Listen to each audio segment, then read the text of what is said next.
dia, crianças! Bem-vindos a mais uma aula da EBD, Escola Bíblica Dominical.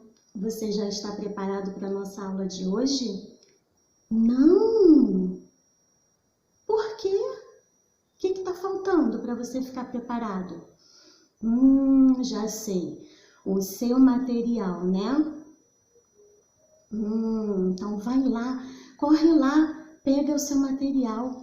Ué, você não sabe qual material da Escola Bíblica Dominical? É a Bíblia, o seu estojo e um caderno de anotações.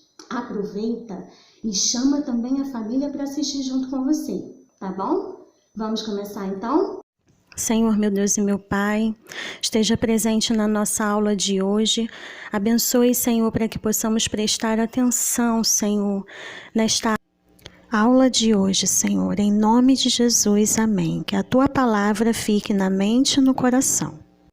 Crianças, vocês já tiveram a oportunidade de brincar dessa brincadeira de ser guiado por alguém com olhos vendados? Na verdade, crianças, vamos pensar bem. A gente só consegue ser guiado por alguém com os olhos vendados quando eu verdadeiramente conheço aquela pessoa que está me guiando, certo? Porque se eu não conhecer, se eu não acreditar nela, se eu não tiver segurança nessa pessoa, eu não vou ficar de olhos vendados, porque eu sei que se eu ficar de olhos vendados e eu não conheço aquela pessoa, não sei o que aquela pessoa pode fazer. De repente, aquela pessoa pode me guiar erradamente. A pessoa pode me levar por caminhos que talvez possa me fazer cair, possa me fazer algum mal. Hoje, crianças, nós vamos falar a respeito de conhecer. Lá na Palavra de Deus, na Bíblia, vai estar falando sobre conhecer. Vamos ver então, lá no Velho Testamento, os livros antes de Jesus Cristo, lá em Jeremias, capítulo 29, versículo 11, o capítulo é o número grandão e o versículo é o número pequenininho. Jeremias está na classificação dos profetas maiores. Ele foi um grande profeta, mas está denominado profeta maior porque é um livro com muitas histórias, um livro grande. E esse livro foi escrito por Jeremias.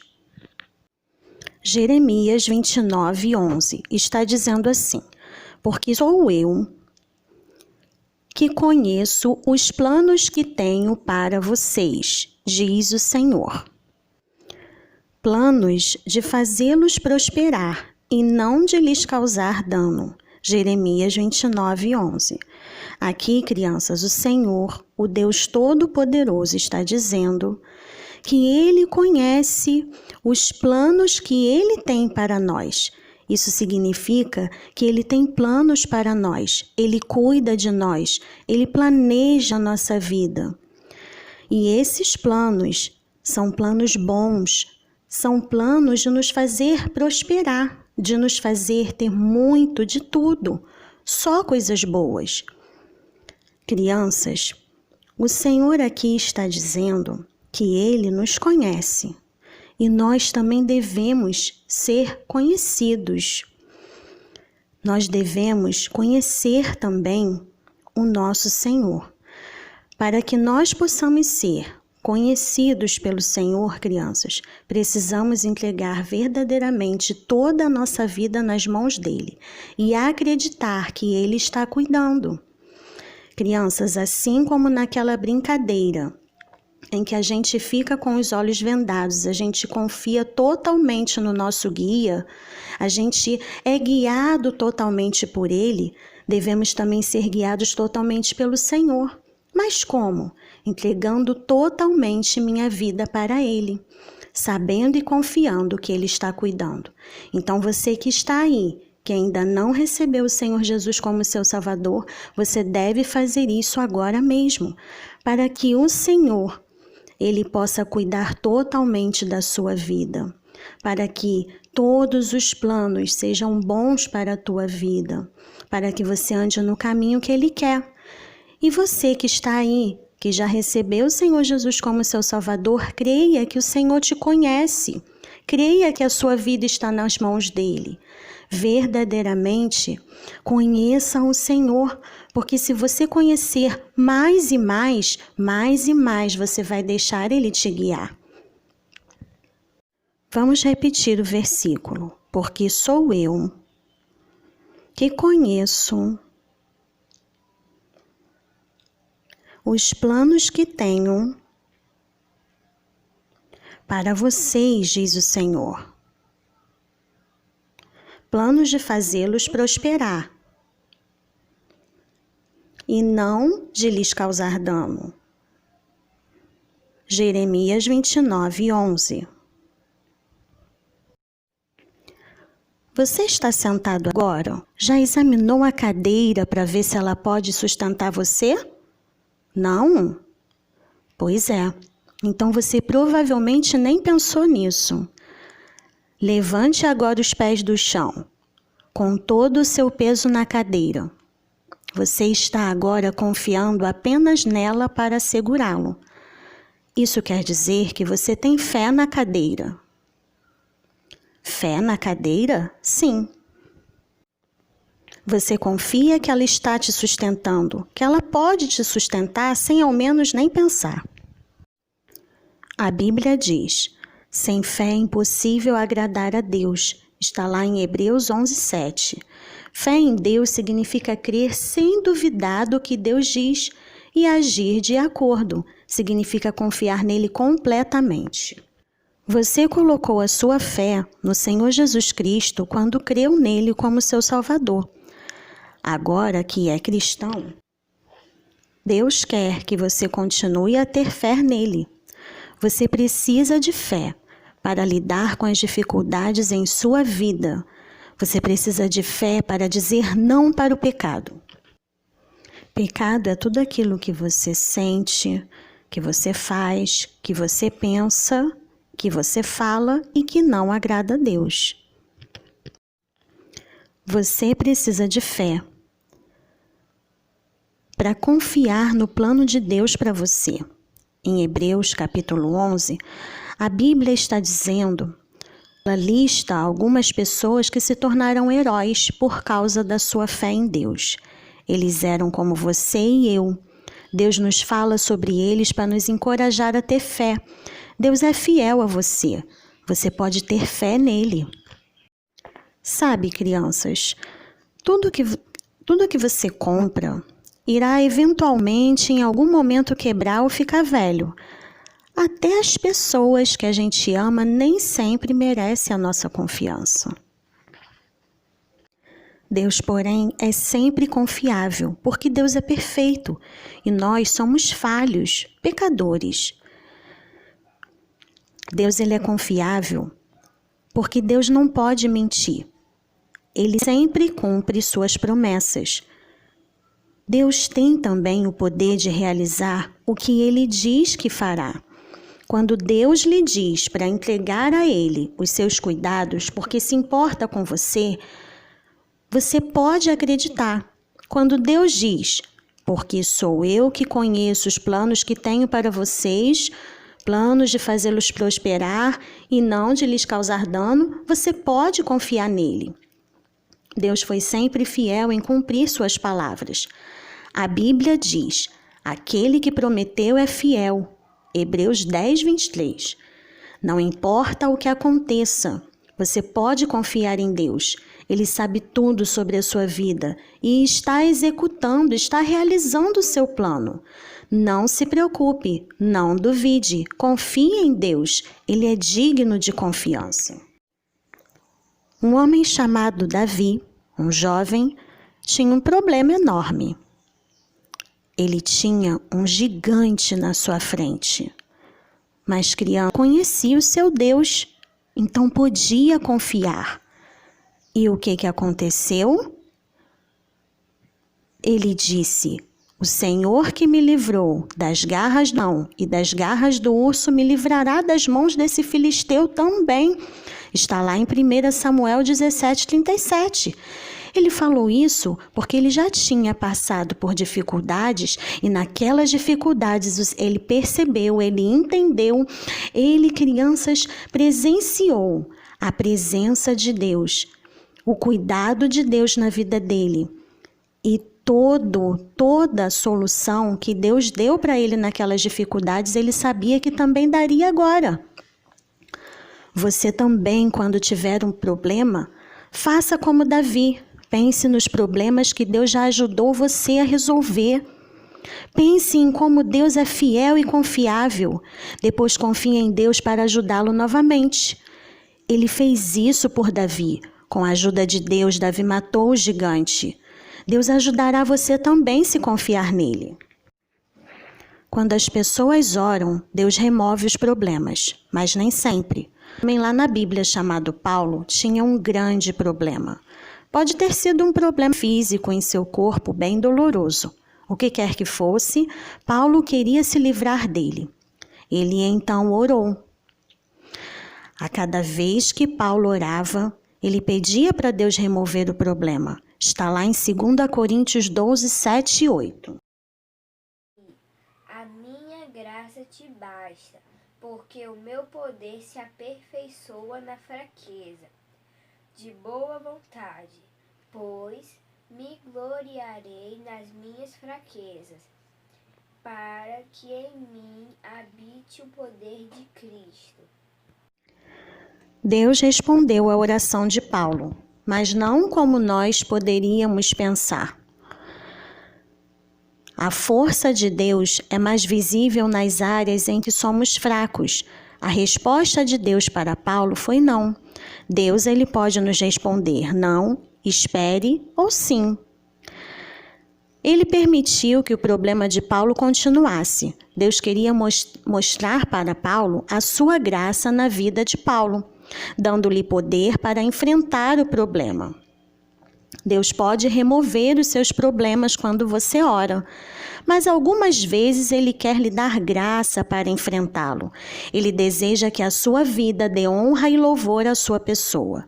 Isto pode ser feito às vezes mediante o sofrimento. Quando os outros veem como Deus dá forças para você, para confiar nele, eles irão louvá-lo. É possível que sejam também encorajados a confiar nele. Nunca houve, crianças, provavelmente ninguém que tivesse sofrido mais como cristão do que um seguidor de Jesus chamado Paulo. Paulo, ele conta sobre muitas das suas dificuldades. Ele foi preso várias vezes por falar a outros sobre Jesus. Foi muitas vezes açoitado, sofreu naufrágios e ficou perdido no mar. Bandidos o atacaram. Foi falsamente acusado de ter agido mal. Sua vida esteve constantemente em perigo. Perto do fim de sua vida, veio a ser acorrentada em uma cela fria e úmida. Mais tarde, morto por ser cristão. Paulo se queixou ou sentiu pena de si mesmo? Não. Ele agradeceu a Deus. Em sua cela escura, Paulo escreveu palavras como estas: alegrai-vos sempre no Senhor. Está lá em Filipenses 4:4. Como Paulo podia se alegrar? Ele sabia que Deus estava no controle, no comando de todas as coisas. Confiava em Deus em qualquer situação. E você? Você agradece, mesmo em tempos difíceis? Não ceda ao desejo de reclamar, se queixar ou sentir pena de si mesmo. Em vez disso, seja agradecido. Como? Lembre-se de tudo que Deus fez por você. Agradeça por Ele estar no controle, no comando de todas as coisas e por estar ao seu lado para te ajudar. Você alguma vez desejou se vingar de alguém que o ofendeu? Esta é uma reação comum. Mas sentimentos de raiva dentro de você se transformam em amargura e ódio. Eles podem até fazer com que você fique doente. Em lugar de raiva e ódio, você deve perdoar. Perdão significa deixar de lado a sua raiva e o desejo de se vingar. A Bíblia diz que você deve perdoar outros assim como Deus os perdoou em Cristo. Está lá em Efésios 4:2. Sede uns para com os outros, benignos, misericordiosos, perdoando-vos uns aos outros, como também Deus vos perdoou em Cristo. Pense em tudo que Deus já perdoou em sua vida. O seu pecado contra Deus é pior do que qualquer ofensa que alguém possa fazer contra você. Se você é filho de Deus, Ele perdoou todos os seus maus pensamentos, palavras e atos. Deus, Ele perdoa você, porque Jesus Cristo, seu Filho perfeito, recebeu o castigo que você merecia. Perdoar outros pode ser difícil, mas o Senhor Jesus disse que irá perdoar você, desde que você esteja pronto para perdoar outros também. Está lá em Mateus 6, 14 e 15. Porque se perdoardes aos homens de suas ofensas, também vosso Pai Celeste vos perdoará. Se, porém, não perdoardes aos homens, tampouco vosso Pai vos perdoará as vossas ofensas. Você talvez não consiga esquecer a ofensa, mas pode decidir perdoar aquele que lhe fez mal. Você está guardando pensamentos de raiva no coração por causa de alguém? Confesse a Deus, fale para Deus e peça a Ele para te ajudar a perdoar e também perseverar. Você desiste fácil? A pessoa que desiste se afasta quando tem dificuldades ou algum desconforto. Essa pessoa fica desanimada, pensando que um trabalho nunca vai terminar. Em vez de desistir, Deus quer que você persevere. Perseverar significa continuar sem desistir, mesmo em uma situação difícil. A Bíblia conta sobre um homem chamado Neemias. Deus deu a ele um trabalho a ser feito. O muro que rodeava a cidade de Jerusalém tinha sido derrubado por inimigos. Neemias ficou encarregado de reconstruir o grande muro. Quando Neemias começou o trabalho, surgiram muitos problemas. Neemias precisou enfrentar o medo e o desânimo, mas ele perseverou até que o muro terminasse. Haverá tempos difíceis em sua vida quando você ficará tentado a desistir. Você sentirá pena de você mesmo e achará que é difícil demais ser cristão. Mas Deus dá perseverança a você. Deus tem planos maravilhosos para você. Ele quer que você tenha confiança nele enquanto põe em prática esses planos na sua vida. Não desanime, persevere sempre. Deus diz: e não nos cansemos de fazer o bem, pois no tempo próprio nós colheremos, seremos recompensados, se não amarmos. Está lá em Gálatas 6:9. Crescendo com Deus. Gênesis, Êxodo, Levítico, Números, Deuteronômio, Josué, Josue, Samuel, Samuel, Reis e Crônicas, Esdras, Neemias e Jó, Salmos, Provérbios, Eclesiastes, Cantares, Isaías, Jeremias e Lamentações, Ezequiel e Daniel, Oséias, Joel, Amós, Obadias, Jonas, Miqueias, Naum, Abacuque, Sofonias, Ageu, Zacarias, Malaquias. Brincadeira da lição de hoje. Você vai pegar aí qualquer potinho com tampa, pode ser de requeijão, vai escrever todos os nomes dos livros da Bíblia e suas classificações. Uma das formas de estar brincando é você estar colocando nos potinhos os nomes. No potinho do Antigo Testamento, você coloca os nomes dos livros da Bíblia do Antigo Testamento. No do Novo Testamento, você vai colocar os livros da Bíblia do Novo Testamento. E para você fazer a classificação dos livros da Bíblia, você pode colocar aí no pregador. E aí todos, por exemplo, o Pentateuco, que são os 5 primeiros livros da Bíblia, você vai colocar no pregadorzinho todo junto e coloca lá no Antigo Testamento.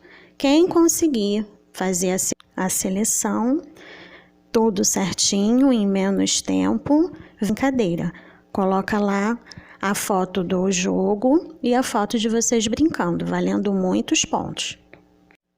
Baú do Tesouro. O que será que tem aí no nosso baú do tesouro? Vamos decifrar o código.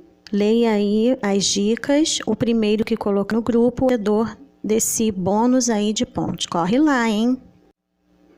Versículo da lição. Você vai estar colocando o versículo de hoje dentro de algum desenho relacionado à nossa lição. Devocional, valendo também muitos pontos. Continuem fazendo o devocional do kit do Ministério Infantil para vocês arrecadarem muitas notinhas. Uma dica da lição é vocês estarem organizando as atividades de vocês num calendário semanal. Vocês podem estar imprimindo ou vocês podem estar copiando. Abraça essa dica que dá muito certo para vocês se organizarem, fazerem tudo e conseguirem os pontos.